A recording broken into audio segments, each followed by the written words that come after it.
you are having say 4 to 5 years of experience, you can easily bargain for a salary up.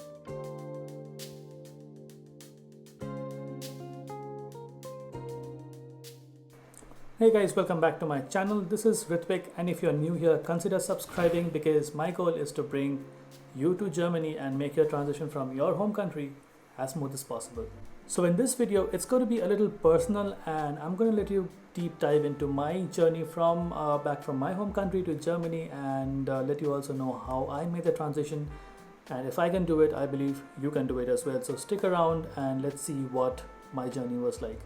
Just to give you an insight, I work as a software engineer in one of the most reputed companies here in Munich, Germany, which falls in the state of Bavaria. So if you want to be in this alpine country or in this alpine region, watch till the very end because I promise you it's going to be very, very important. So let's get started.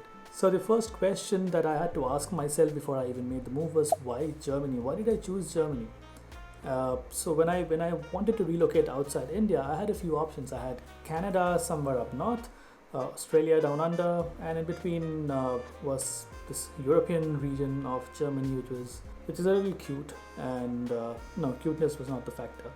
I was looking for something that was going to give my career a boost, and I am a software engineer, as I just told you, so it also meant that I had to look out for a country which has the maximum opportunities or who already work on cutting edge technologies when it comes to my domain or my field of work, and that was the reason I chose Germany. Next question that I had to ask myself was, what are the other benefits that Germany would give me that Canada or Australia won't?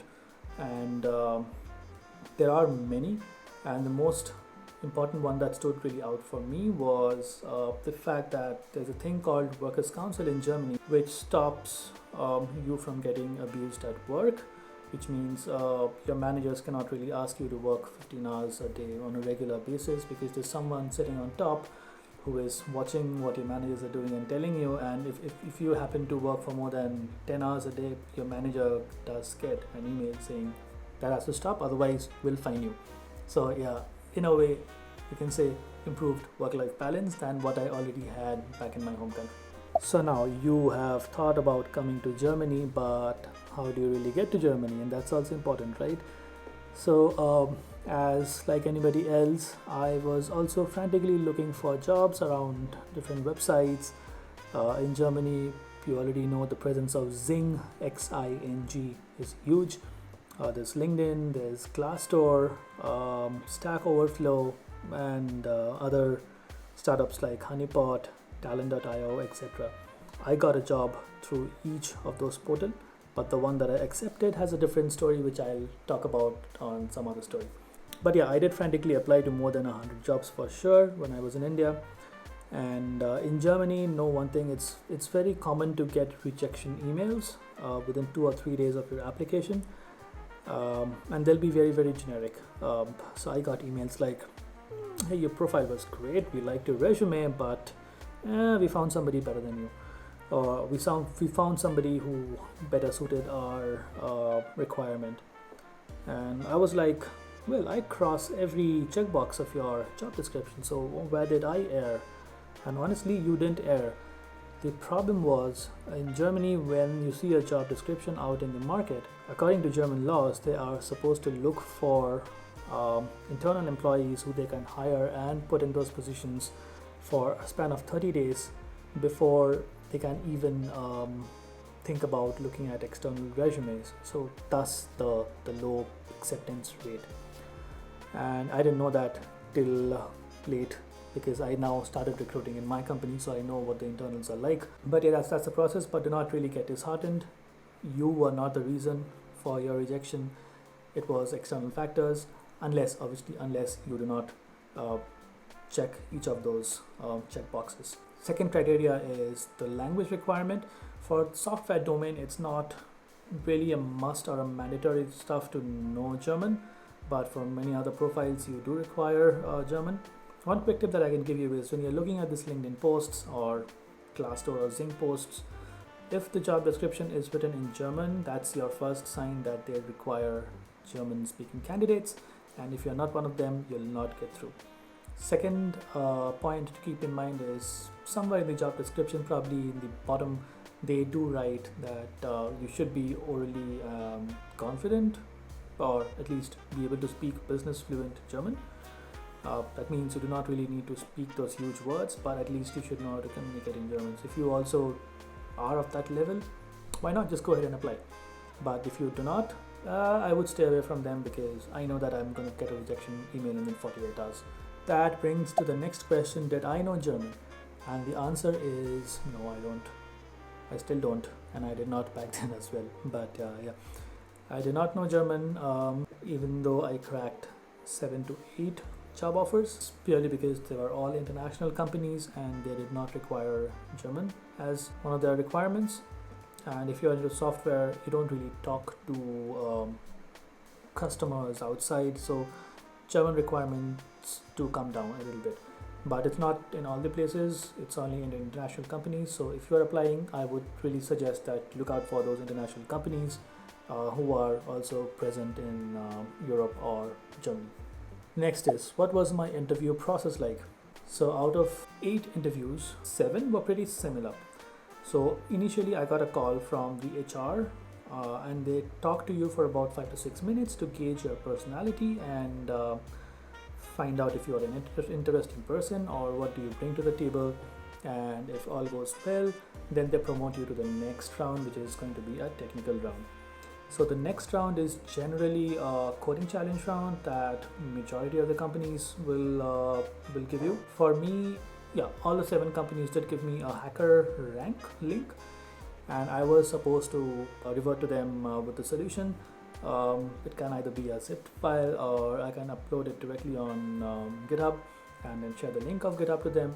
Or for some companies, I do remember they asked me to build an end-to-end solution and then deploy it on the cloud, and all they needed was the URL to that project. After that, there generally will be another round of technical interview wherein they will probably go through your code base that you've given to them. And in the other company, which did not ask me for the code, they talked to me about the steps that I followed, or what was the architecture like, what I adopted to build the solution. All of them actually liked however I coded or what my thinking behind designing the architecture was. So my experience has been really good when it came to technical interviews here in Germany. After that, you would have your managerial round in which you would be introduced to your immediate reporting manager or the senior manager or whoever, and they are generally friendly.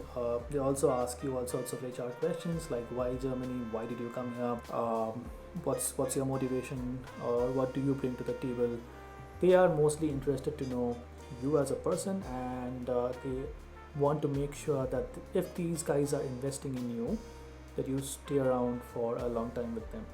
If not, it becomes a problem on their part, because then they'll have to look out for other employees as well. After that is over, next would be your HR round. HR round is like an HR round.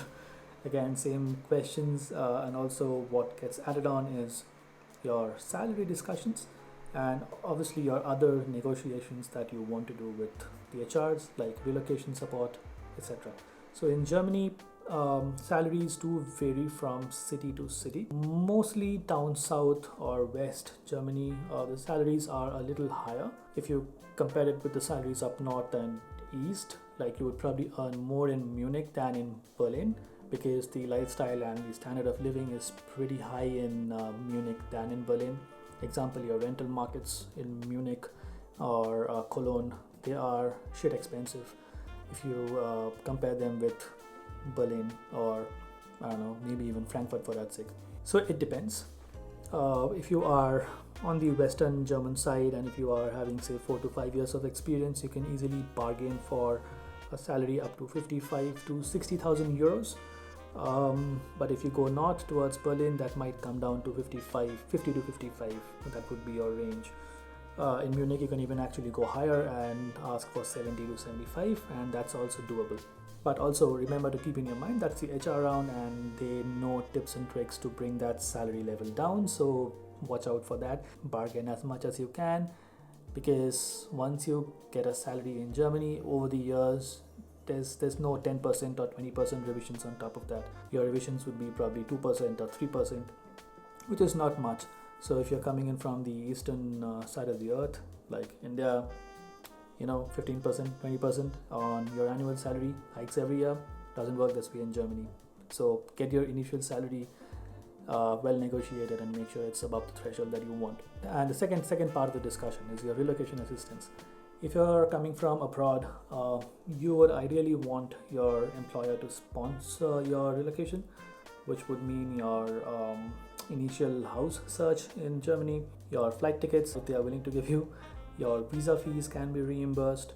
Once you are in Germany, all these companies have tie-ups with other consulting or relocation consulting companies who helps you with getting your long-term residence permit done, like your blue card for example, or opening a bank account for you, or assisting you in opening a bank account, getting your city registrations done, etc, etc. That's a long story, and we'll discuss on some other videos on what are the steps that you need to do after you land in Germany. But yeah, all of these do incur cost, so also keep that in mind. Ask for it to your HR, right? Next, which I would like to discuss is on your visa assistance. Remember one thing, which many people would not tell you. For in Germany, there's a very important document which is called the ZAV or the ZAV. That is essentially a work permit that is issued to you by some workers' office here in Germany that holds a huge value on your local consulates. So on that later, it's clearly mentioned that this guy is eligible to work in Germany because he has so and so qualification. So based on your degree, after you check this guy's degree, you can issue him a visa. If you do not do that, what happens is when you apply to your local consulates, your consulates will send that to your embassy for verification. Every country has one embassy. In India, it's in New Delhi. And your embassy then sends your file to Germany, to whichever city you're applying to, and then that gets verified there, and then they courier it back to your home country's embassy and then to the consulate that you're applying to. So it takes a lot of time, and I can easily tell you, I know people for whom it took 2.5 to 3 months time, but for me it just took 4 days because I had that letter. Once you have that letter, your local consulate has the authority to issue your visa just after verification of your documents. All right, so keep that in mind. And also that brings me to a very, very important point. Do not book your flight tickets before you get your visa, because you never ever know how long are these people going to take till they issue you a visa, especially during these COVID times, because it is not easy. And during these COVID times, there's another document that they are asking at the local consulates, and that is a document which states that you must be in Germany to fulfill that work. So please get that as well, because without that your file will not be on priority.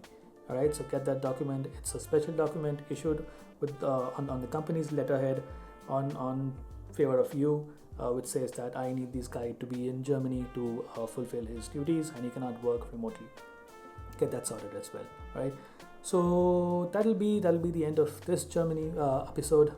On the next episode, we shall discuss what are your to-dos after you get your visa, after you get your flight ticket, and you're on your flight to Germany and you land here. There are lots of work still remaining. You are still not settled in Germany. So for all of that, you need to hit that subscribe button and the bell icon, because when I put out the video live, you'll be the first one to be notified.